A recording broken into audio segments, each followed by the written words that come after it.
जय माता दी साथियों, मैं नंद विश्वकर्मा आप सभी का अपने इस चैनल नंद विश्वकर्मा में हार्दिक स्वागत करता हूं। आज मैं आपको राष्ट्रीय उद्यान व अभयारण्य में अंतर बताऊंगा।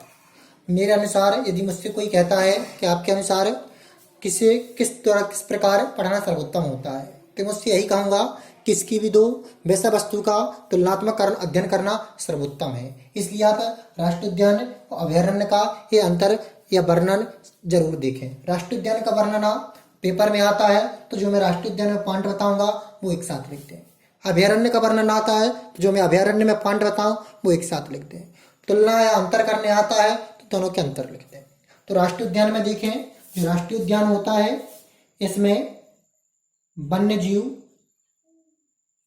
प्लस पारिस्थितिक तंत्र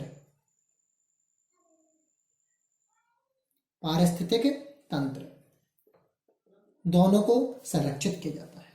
किस किस को किया जाता है? वन्य जीव को और पारिस्थितिक तंत्र को। किंतु जो अभयारण्य है इसमें मान ली वन्य जीव को संरक्षित किया जाता है। इसमें वन्य जीव और पारिस्थितिक तंत्र को दोनों को संरक्षित करती है, लेकिन इसमें किसी करते हैं मान ली वन्य जीव को। दूसरा पॉइंट देखें, इसकी जो स्थापना होती है,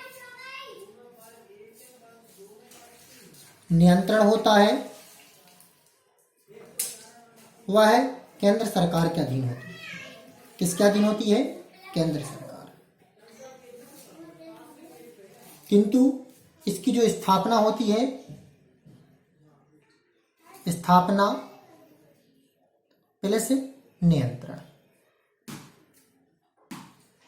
यह है राज्य सरकार के अधीन है। किसके अधीन है? राज्य सरकार। इसकी जो देखभाल है, किसकी? राष्ट्रीय उद्यान की देखभाल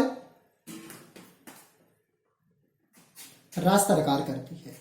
जिस राज्य में स्थित होगा उस राज्य की राज्य सरकार इसकी देखभाल करेगी, और इसकी जो देखभाल है इसकी देखभाल भी राज्य सरकार करती है।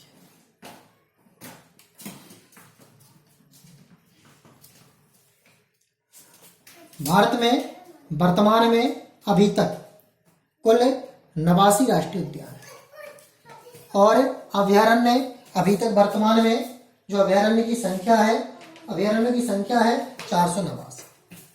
राष्ट्रीय उद्यान वाली 89 और अभयारण्य है अभी तक कुल कितने? 489।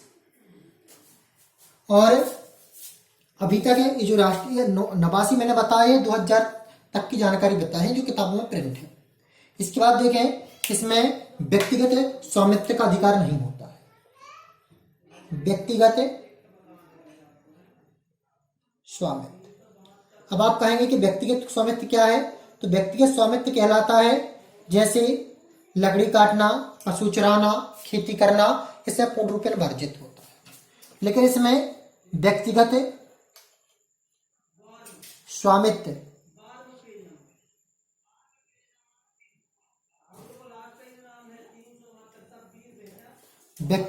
स्वामित्व का अधिकार होता है, लेकिन एक शर्त ये आती है कि आपके द्वारा कोई भी गतिविधि की जाती है तो इससे वन्य जीव को कोई नुकसान नहीं होगा, न उनका जीवन शैली प्रभावित होगी, न इसकी जीवन शैली क्या होगी? प्रभावित होगी। जो सबसे बड़ा राष्ट्रीय उद्यान है यह हेमिस राष्ट्रीय उद्यान है। यह है जम्मू व कश्मीर में स्थित है। 4400 वर्ग किलोमीटर में है और गुजरात में है, जम्मू व कश्मीर में। अब देखते हैं अपन अभयारण्य। जो सबसे बड़ा अभयारण्य है वह है जंगली गधा अभयारण्य। कौन है? जंगली गधा। यह कहाँ स्थित है? गुजरात में स्थित है। एक बार और इसको देखते हैं। राष्ट्रीय उद्यान में वन्य जीव व पारिस्थितिक तंत्र दोनों को संरक्षित करते हैं, लेकिन अभयारण्य में वन्य जीव को सुरक्षा दी जाती है। राष्ट्रीय उद्यान में स्थापना नियंत्रण केंद्र सरकार के अधीन होती है, लेकिन और अभयारण्य में राज्य सरकार के अधीन होती है। इसकी देखभाल राज्य सरकार करती है और अभयारण्य की भी देखभाल राज्य सरकार करती है। सन 2000 तक अभयारण्य की जो संख्या है वह 89 थी, और अब सन 2000 तक राष्ट्रीय उद्यान की संख्या है जो 2000। सन 2000 तक राष्ट्रीय उद्यान की संख्या 89 है और वन्यजीव अभयारण्य की संख्या 489 है। सॉरी राष्ट्रीय उद्यान में 2000 तक संख्या 89, अभयारण्य की 489। इसमें व्यक्तिगत स्वामित्व का अधिकार नहीं दिया जाता। इसमें व्यक्तिगत स्वामित्व का अधिकार दिया जाता है।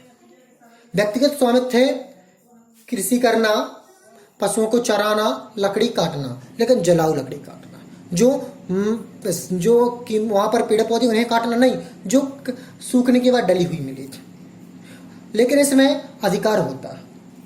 लेकिन एक शर्त दी जाती है कि आपके द्वारा कोई भी गतिविधि होती है तो इसमें जो पशु हैं, जीव जंतु हैं, उन्हें नुकसान नहीं होना चाहिए।